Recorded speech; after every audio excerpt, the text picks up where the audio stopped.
ఓం సాయిరామ్ శ్రీమాత్రే నమః. మా బిడ్డలందరికీ నమస్కారం ఫ్రెండ్స్. అందరికీ కూడా చక్కగా మీరందరూ కూడా అమ్మవారి పూజ చేసుకుని అమ్మవారి గుడికి వెళ్ళి వచ్చారు అని అనుకుంటున్నాను. అమ్మవారి కరుణా కటాక్షం మనందరిపైన ఉండాలని కూడా మనస్ఫూర్తిగా అమ్మవారిని కోరుకుంటూ ఈరోజు అమ్మవారి సందేశం ఏంటి అంటే కనుక, అమ్మ తల్లి బిడ్డ నువ్వెప్పుడు కూడా ఇలాగే నవ్వుతూ నీ కోరికలన్నీ కూడా నీ తల్లిని నేను అన్నీ నీ మనస్ఫూర్తిగా నువ్వు కోరుకుంటున్న కోరికలన్నీ కూడా ఖచ్చితంగా ఈ శుక్రవారం రోజున నీకు అవకాశాలు అనేవి నేను ఇవ్వబోతూ ఉన్నానమ్మా నీకు అని చెప్పి అమ్మవారైతే అత్యద్భుతమైన సందేశంతో మన ముందుకు వచ్చారు ఫ్రెండ్స్. బిడ్డ నువ్వు ఇది నీకు ఆఖరి అవకాశం అని కూడా చెప్తూ ఉన్నారు. ఇప్పటికే 5 అవకాశాలు ఇచ్చానమ్మా నీకు, ఇదే ఆఖరిది 6వ అవకాశాన్ని కనుక నువ్వు దీన్ని కూడా వదులుకున్నావు అంటే కనుక ఆ తరువాత నువ్వు ఎంత కోరుకున్నా కూడా ఎంత పిలిచినా సరే అరిచినా తలిచినా నీ దుర్గమ్మ కూడా నీ సాయానికి రాదు అని నీకు ఇప్పటికే చాలా సార్లు చెప్పాను. నా మనసు ఎంతో బాధపడింది తల్లి. నీ ప్రవర్తన వల్ల చాలా గాయపడ్డాను. నన్ను ఒక రకంగా నువ్వు అవమానించావు. నువ్వు ఇప్పటికైనా సరే నీ నిర్లక్ష్యాన్ని పక్కన పెట్టు తల్లి. నేను ఏం చెప్తున్నానో నీకు ఏం అవకాశం ఇవ్వబోతూ ఉన్నాను తెలుసుకుని శుక్రవారం అయినా సరే దాన్ని నువ్వు అందుకుంటావని, వచ్చిన అవకాశాన్ని అందుకుంటావని వదులుకోకు. నేను ఎంతో ప్రేమగా నీకోసం తీసుకొచ్చానమ్మా ఈ కానుకను, నీకోసం అందిస్తూ ఉన్నాను. కానుకను నువ్వు తోసిపుచ్చుతూ ఉన్నావు, అందుకోవడం లేదు, నిర్లక్ష్యం చేస్తూ ఉన్నావు తల్లి. జాగ్రత్త అమ్మా బిడ్డ. మళ్ళీ నువ్వు ఎంత బాధపడినా కూడా నీ దుర్గమ్మ నీ ముందుకు రాలేను, మళ్ళీ మళ్ళీ హెచ్చరిస్తున్నాను తల్లి అంటూ అమ్మవారైతే ఈరోజు ఒక నిగూఢ అర్థం దాగి ఉన్నటువంటి సందేశంతో మన ముందుకు వచ్చారు ఫ్రెండ్స్. మరి అమ్మవారు ఎలా ఎందుకు హెచ్చరిస్తూ ఉన్నారు? అమ్మవారు 5 అవకాశాలు ఇచ్చారంట, కానీ ఇది 6వ అవకాశం అమ్మ. ఎందుకు అని ఉపయోగించుకోలేకపోయాము. ఆ అవకాశం ఏంటో చెప్పాలి అనుకుంటున్నారు అమ్మవారు మనకు ఈ సందేశం ద్వారా.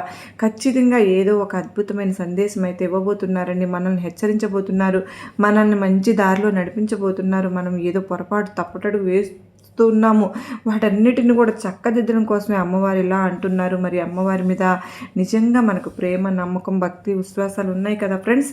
కనుక చివరిదాకా అమ్మవారు ఏం చెప్తున్నారు అన్నది తప్పకుండా తెలుసుకుందామండి. అయితే మీరు దీనికంటే ముందుగా ఎవరైనా సరే కనుక ప్రతి ఒక్కరూ కూడా ఈ వీడియోని చివరి వరకు చూసి మీ అందరికీ కనుక ఇబ్బందులు పడిపోతున్నారు, చాలా కనుక ఈ పని ముందుకు వెళ్ళట్లేదు అనుకున్న వాళ్ళు ఎవరైనా కానీ ఉంటే కనుక తప్పకుండా నాకు ఒక చిన్న కామెంట్ అయితే పెట్టండి ఫ్రెండ్స్. శ్రీమాత్రే నమః అని పెట్టి మీ ఇబ్బందిని నాకు తెలియజేస్తే కనుక నేను ఖచ్చితంగా నా అమ్మవారి ముందు ప్రార్థనలు అయితే పెడతాను ఫ్రెండ్స్. మీరు ఈ ఒక్కటి కనుక తప్పకుండా చేయండి, మీకు సొల్యూషన్ అనేది ఖచ్చితంగా వచ్చే తీరుతుంది. తర్వాత మీ హ్యాపీనెస్ని నాతో షేర్ చేసుకుంటారని కూడా నేను ఖచ్చితంగా చెప్పగలను. ఎందుకంటే చాలామంది కామెంట్స్లో మీరు చూడండి ఫ్రెండ్స్, చాలా కామెంట్స్లో నాకు ఇలా జరిగింది, నేను ఇలా అనుకున్నట్టుగా జరిగింది అని ఎంతోమంది చెప్తూ ఉన్నారు ఫ్రెండ్స్. నిజంగా చాలా మంచిదండి. మీ అందరికీ కూడా చాలా విషెస్ చెప్తున్నాను నేను కూడా. అయితే ఈరోజు అమ్మవారి సందేశం, బిడ్డ నేను నీకు ఈ శుక్రవారం రోజున నీకు గొప్ప అవకాశాలు అనేవి ఎన్నో ఇచ్చిన నువ్వు ఉపయోగపెట్టుకోలేదు, కనీసం ఎప్పుడైనా ఉపయోగపెట్టుకుంటావు అని చెప్పి చివరిసారిగా ఒక ప్రయత్నంతో వచ్చాను. ఎందుకో తెలుసా బిడ్డ, నువ్వంటే నాకు ఎంతో ప్రేమ అమ్మ. నీ మీద నువ్వు ఎంత నన్ను విసిగించినా కూడా, అయ్యో నా బిడ్డకు ఎవరూ లేరు, నా బిడ్డ ఎంతో బాధపడుతుంది, నా పిల్ల అలా కష్టపడకూడదు అని చెప్పి ప్రతి తల్లి కోరుకుంటుంది కదా. అటువంటి బిడ్డ మీద ఉన్న ప్రేమ తల్లి ప్రేమ అమ్మ. ఆ ప్రేమతోనే నీకోసం పరుగున వచ్చాను తల్లి. ఈరోజు ఈ శుక్రవారం అయినా సరే నా తల్లి వినకపోతుందా నా మాట అనే భరోసాతో వచ్చానమ్మా. తప్పకుండా వింటావు కదూ తల్లి. నువ్వు ఒక్కసారి కనుక నువ్వు ఈ 5 నిమిషాలు నువ్వు నీ పనులన్నీ కూడా పక్కన పెట్టి నేను చెప్పబోయే దాన్ని ఒక్కసారి కనుక విన్నావు అంటే కనుక ఖచ్చితంగా దుర్గమ్మ నువ్వు నాకు చాలా హెల్ప్ చేశావని నువ్వు చివరిలో చక్కగా చెప్తావు.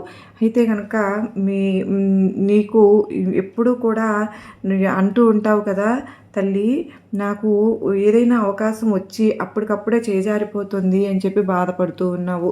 బిడ్డ, ఇదే నీకు 6వ అవకాశం అని చెప్పాను కదా తల్లి. ఎందుకంటే ఇప్పటికే 5 అవకాశాలు నేను ఇచ్చేశాను. నువ్వు దాన్ని నిర్లక్ష్యంతో అందుకోలేదు, తోసిపుచ్చేసావు.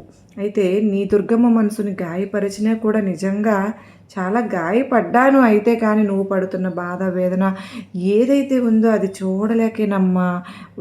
నా బిడ్డే కదా తప్పు చేసింది, పొరపాటు చేసింది నా తల్లి, నా బిడ్డ నిర్లక్ష్యం చేసింది.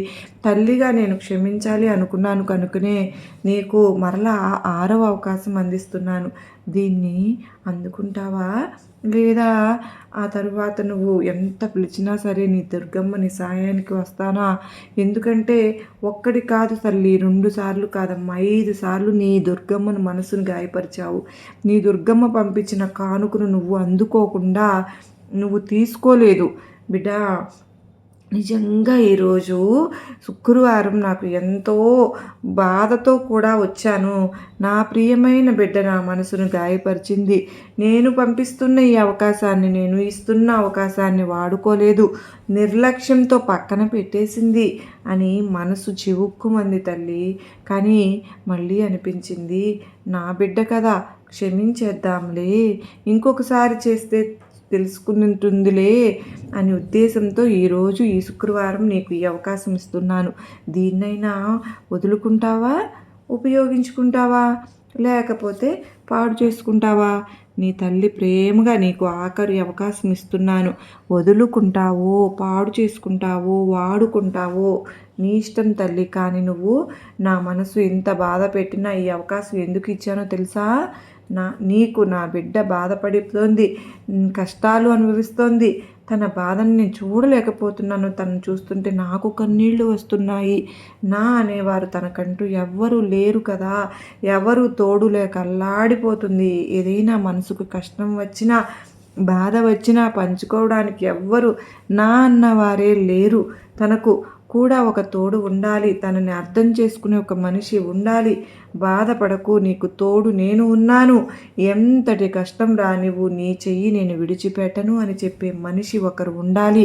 నా బిడ్డ జీవితంలోకి పంపాలి అని నేను ఎంతో ప్రేమతో, ఎంతో ఆశతో, నీ జీవితం ఎంతో బాగుంటుందని అనుకుని నువ్వు కష్టాల్లో, బాధల్లో ఉన్న ప్రతిసారి కూడా నీకు సహాయాన్ని ఎవరినో ఒకరిని పంపుతూనే ఉన్నాను బిడ్డ. నేను అయినా కానీ నువ్వు గుర్తించటం లేదు. గుర్తించినా కూడా నీ మనసు ఇలా ఆలోచిస్తూ, నాకు వీళ్ళ సహాయం తీసుకోవాల్సిన అవసరం ఏంటి, నాకు సహాయం చేస్తే అర్హత ఉందా, నాకు ఎవరి సహాయం కూడా అవసరం లేదు, నాది నేనే చూసుకోగలను అన్న నిర్లక్ష్యంతో తోసిపుచ్చేస్తున్నావు. నేను పంపిన సహాయాన్ని అందుకోవడం లేదు. ఇలాంటి వారి సహాయం నేను తీసుకోవాలా అనే భావనతో వారి సహాయం అందుకోకుండా నన్ను అవమానిస్తున్నావు. ప్రతిసారి కూడా బిడ్డ, నేను చేయగలను, నేనే చేస్తాను, నాకు ఎవరి సహాయము కూడా అవసరం లేదు అని అనుకున్న రోజు నీ దుర్గమ్మ చాలా సంతోషపడతాను. నా బిడ్డకు ఎంత ధైర్యం ఉంది, ఎంత తెలివితేటలు ఉన్నాయి అని. కానీ నీ ఆలోచన, నీ తెలివికి, నీ కష్టానికి కొంచెం దైవబలం కూడా తోడుండాలని ఎప్పుడూ మర్చిపోకు బిడ్డ.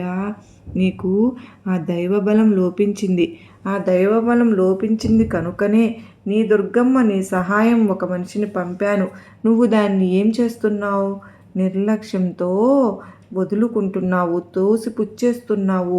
నాకు సహాయం చేసే అర్హత ఈ మనిషికి లేదు అంటూ నువ్వు నిర్లక్ష్యం చేస్తున్నావు. మనుషులను చిన్న చూపు చూస్తున్నావమ్మా. నీ సహాయం కోసం వచ్చిన వారిని చిన్న చూపు చూస్తున్నావు.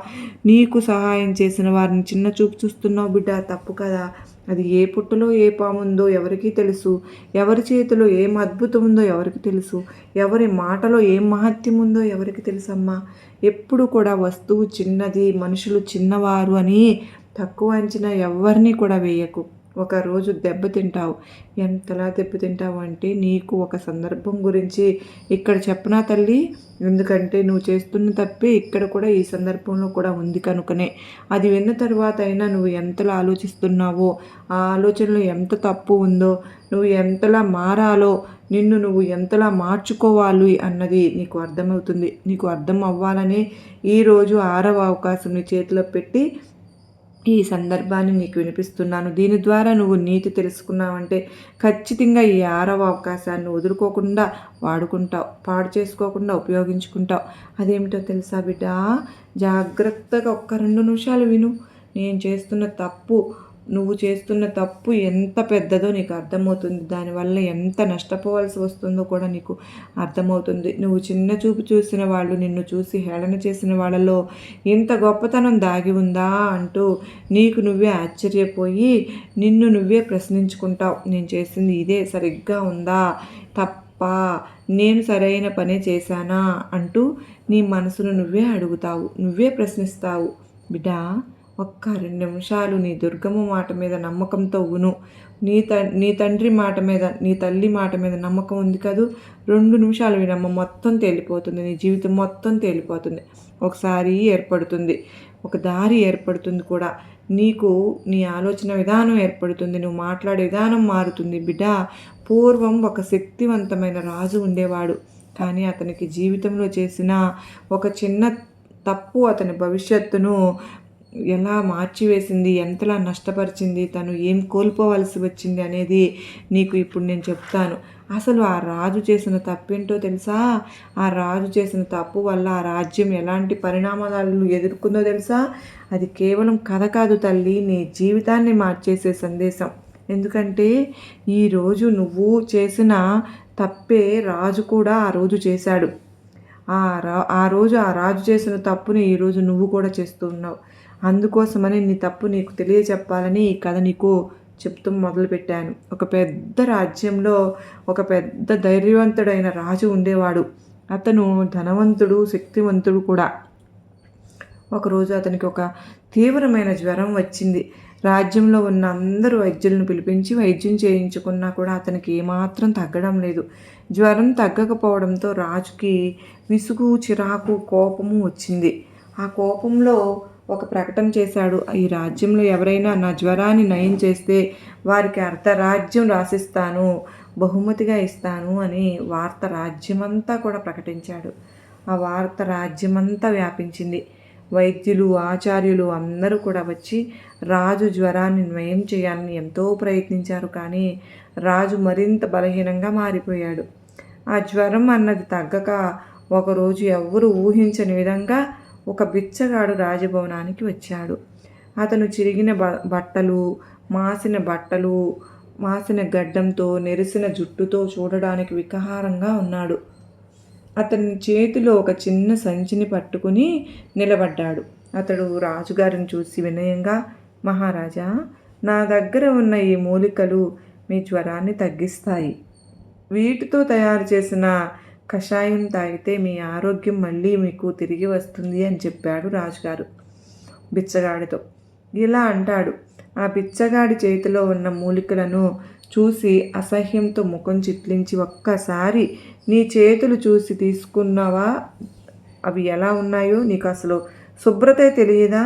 నీలాంటి మట్టి మనిషి, మాసిన మనిషి నువ్వు తయారు చేసిన ఒక కషాయాన్ని నేను తాగాలా? అసలు కుదరదు అని చెప్తాడు. ఆ బిచ్చగాడిని చూసిన మంత్రులు, సైనికులు కూడా బిచ్చగాడిని అవమానించారు. ముందు నువ్వు ఇక్కడి నుంచి వెళ్ళిపో, నీ స్థాయిని మర్చిపోయావు. మహారాజుకు మందు ఇవ్వాలనే కోరిక ఎవరికి వచ్చినా సరే ముందు వారి స్థాయిని చూసుకోవాలి అని కేకలు వేశారు. అతడి మీద విరుచుకుపడ్డారు, కొట్టేంత పనిచేశారు, ఇక గెంటేశారు. ఆ పిచ్చగాడు అవమానం కలిగిన మనసుతో అక్కడి నుంచి బయటకు వెళ్ళి కోపంతో ఆ కషాయాన్ని ఒక చిన్న మొక్క మొదట్లో పోశాడు. మహారాజా, నీకు అవసరం లేనిది ఈ భూమికి అవసరం అవుతుంది, కానీ ఈ ప్రకృతి నన్ను అర్థం చేసుకుంటుంది. నువ్వు అర్థం చేసుకోలేవు కదా, కానీ ఈ ప్రకృతి నన్ను అర్థం చేసుకుంటుంది అని మనసులో అనుకుంటూ బాధపడుతూ వెళ్ళిపోయాడు. 6 నెలలు అలా గడిచిపోయాయి. రాజు ఆరోగ్యం రోజు రోజుకి మరింత క్షీణించింది. చివరికి ఎవరు ఊహించిన విధంగా రాజు ఆ జ్వరంతోనే మరణించాడు. కానీ బిచ్చగాడు పోసిన కషాయాన్ని పీల్చుకున్న ఆ చిన్న మొక్క కొన్ని సంవత్సరాలలోనే అది ఒక మహావృక్షంగా పెరిగింది. ఇంకా దాని ఆకులు, వేర్లు, కాండము అన్నీ కూడా ఒక అద్భుతమైన శక్తిని పొందాయి. ఈ చెట్టును చూసిన ప్రజలందరూ కూడా ఆశ్చర్యపోయేవారు. అప్పుడు కొందరు పండితులు, ఆచార్యులు ఆ బిచ్చగాడిని గుర్తు చేసుకుంటున్నారు. ఈ చెట్టు ఒకప్పుడు బిచ్చగాడు మూలికలను పడేసిన ప్రదేశంలో పెరిగింది. ఇప్పుడు ఈ చెట్టులో ఆ శక్తి అంతా కూడా ప్రవేశించింది. ఇప్పుడు చెట్టు ఎందరో ప్రజలకు ఔషధంగా ఉపయోగపడుతుంది అని చెప్పి అనుకుంటూ ఉన్నారు. బిడ్డ, ఈ కథ ద్వారా నీకు నేను ఏం సందేశం ఇవ్వాలనుకుంటున్నానో తెలుసా తల్లి? అహంకారం, గర్వం, స్వార్థం నిన్ను సహనాన్ని కోల్పోయేలా చేస్తాయి. రాజు తన అహంకారంతో బిచ్చగాడు ఇచ్చిన మందుని వద్దన్నాడు, తిరస్కరించాడు. అతని మందును అవమానంగా భావించాడు. కానీ అదే మందు ఒక మహావృక్షంగా మారి ప్రపంచానికే మేలు చేస్తోంది. ప్రపంచానికి దివ్య ఔషధంగా ఉపయోగపడుతుంది. ఇది నీ జీవితానికి కూడా వర్తిస్తుంది బిడ్డ. కొన్నిసార్లు నీకు అనుకోని దారిలో సహాయం అనుకోని మార్గంలో వస్తుంది. నువ్వు గర్వంతో, అహంకారంతో దాన్ని తిరస్కరిస్తే చివరికి నష్టపోయేది ఎవరు? నువ్వే. ఒక మంచి అవకాశం నీ జీవితంలోకి వచ్చినప్పుడు దాన్ని నువ్వు చిన్నచూపు చూడకూడదు బిడ్డ. అదే కారణంతో నీకు నేను 5 అవకాశాలు ఇచ్చినప్పుడు ఇదే అహంకారంతో, ఇదే స్వార్థంతో, ఇదే చిన్న చూపుతో, నిర్లక్ష్యంతో తోసిపుచ్చేశావు. ఇప్పటికైనా నీకు 6వ అవకాశం ఇస్తున్నాను బిడ్డ. నువ్వు బాధలో ఉన్నప్పుడు, కష్టంలో ఉన్నప్పుడు నీ దుర్గమ్మను ఇలా చూస్తూ ఊరుకుంటాను చెప్పు. ఏదో ఒక రూపంలో నీ సహాయానికి ఒక వ్యక్తినో, ఒక ప్రాణినో, ఒక మాటో, ఏదో ఒకటి నీ సహాయానికి నేను పంపిస్తాను. కానీ నువ్వు ఆ సమయంలో నేను పంపించిన సందేశాన్ని, అవకాశాన్ని గుర్తించలేకపోతున్నావు. గుర్తించలేక కొన్నిసార్లు వదులుకుంటే, గుర్తించి కూడా వీరు నాకు సహాయం చేస్తారా, వీళ్ళు చూస్తే ఎలా ఉన్నారు, వీరే లేని స్థితిలో, దరిద్రపు స్థితిలో ఉన్నారు, వీళ్ళు నాకేం సహాయం చేస్తారు అన్న చిన్న చూపు కూడా చాలాసార్లు చూస్తావు బిడ్డ. నువ్వు మనిషిని చులకనగా కూడా చూస్తావు. ఎవరు ఏ సహాయం చేయగలరో నీకు ఎలా తెలుస్తుంది తల్లి? వారి సహాయం నువ్వు అందుకుంటే కదా నీకు కష్టం వచ్చింది, నువ్వు ఆ కష్టం నుంచి బయటపడాలి అన్నప్పుడు ఎవరో ఒకరు వచ్చి నీ కష్టంలో నేను తోడు ఉంటాను, నీకు నేను సహాయం చేస్తాను అని వారంతటి వారే వస్తే వారిని నువ్వు గుర్తించాలి కదా. మరి వారిలో మంచితనాన్ని గుర్తించాలి కదా. బహుశా నా దుర్గమ్మ పంపితే వచ్చారేమో, నాకంతా మంచి జరుగుతుందేమో అన్న ఆలోచించాలి కదా నువ్వు బిడ్డ. నీకు ఆలోచన వచ్చే దారి, సహాయం నువ్వు కనుక అందుకుంటే కనుక ఖచ్చితంగా నువ్వు ఇప్పుడు అనుభవిస్తున్న బాధలు ఏవైతే ఉన్నాయో అవన్నీ కూడా దూరమైపోతాయి. సమస్యల నుంచి నువ్వు బయటపడిపోతావు. నువ్వు ఇప్పుడు ఏదైతే ఎదుర్కొంటున్నావో వాటన్నిటి నుంచి కూడా నువ్వు తొందరలోనే బయటపడిపోతావు. తల్లి జాగ్రత్త. నీ సహాయానికి ఎవరో ఒక మనిషి తప్పకుండా వస్తారు. వచ్చినప్పుడు నువ్వు గుర్తించు వాళ్ళను. ఈసారి అవకాశాన్ని వదులుకుని నీ దుర్గమ్మ మనసుని నువ్వు బాధ పెట్టకు, నీ దుర్గమ్మను అవమానించకు. నేను ఎప్పుడు కూడా నా బిడ్డల గురించే ఆలోచిస్తుంటాను. నా బిడ్డలు బాగుండాలి, నా బిడ్డలు సంతోషంగా ఉండాలి అన్న ఆశతోనే ఏదైనా చేస్తూ ఉంటాను. అటువంటప్పుడు నువ్వు నా మనసుని బాధ పెడితే నేను ఎంత బాధపడతాను చెప్పు. ఒక బిడ్డ తల్లి మనసును బాధ పెడితే ఎంతో బాధపడతారమ్మా. కనుక తల్లి, ఎప్పటికైనా నువ్వు కూడా ఈ దుర్గమ్మ సందేశాన్ని అందుకొని నీ దుర్గమ్మ ఇస్తున్న ఆఖరి అవకాశాన్ని అందుకో, అవకాశాన్ని వాడుకో. నీ జీవితం ఎంతో బాగుంటుంది. నీ దుర్గమ్మ ఆశీస్సులు నీకెప్పుడు ఉంటాయి. నీకు దేనికి లోటు అన్నదే ఉండదు. నీ జీవితంలో డబ్బుకు, ఆనందానికి, ఆరోగ్యానికి కానీ దేనికి లోటు లేకుండా నీ దుర్గమ్మను నేను చూసుకుంటాను. నీ దుర్గమ్మ మీద భారం వేసి నీ దుర్గమ్మ ఇచ్చే సందేశాలను అందుకో, నీ దుర్గమ్మ ఇచ్చే సూచనలు అందుకో. వాటిని గుర్తించు. నిర్లక్ష్యంతో, అహంకారంతో నువ్వు ఉండకు. అవన్నీ తీసేసి ప్రశాంతమైన మంచి మనసుతో ఉండు. నీ దుర్గమ్మ ఎప్పుడు నీకు మంచినే చేస్తాను. ఎప్పుడు నీ చుట్టూ ఉన్న వాళ్ళని చిన్న చూపు చూడకు. వాళ్ళు నాకు సహాయం చేయగలరా అన్నట్లు, వీళ్ళ వల్ల ఏమవుతుంది అన్నట్లు అట్లా చిన్న చూపు ఎప్పుడు చూడకు. బిడ్డ అందరినీ గౌరవించు, అందరినీ గుర్తించు, అందరితో మంచిగా ఉండు. అప్పుడు నీ దుర్గమ్మ సదా నీ వెంటే ఉండి నిన్ను మంచి దారిలో నడిపిస్తుంది అంటూ ఈరోజు అమ్మవారు అత్యద్భుతమైన సందేశాన్ని అందించారు. మీకు నచ్చింది కదా ఫ్రెండ్స్? సర్వే జనా సుఖినో భవంతు, లోకా సమస్త సుఖినో భవంతు.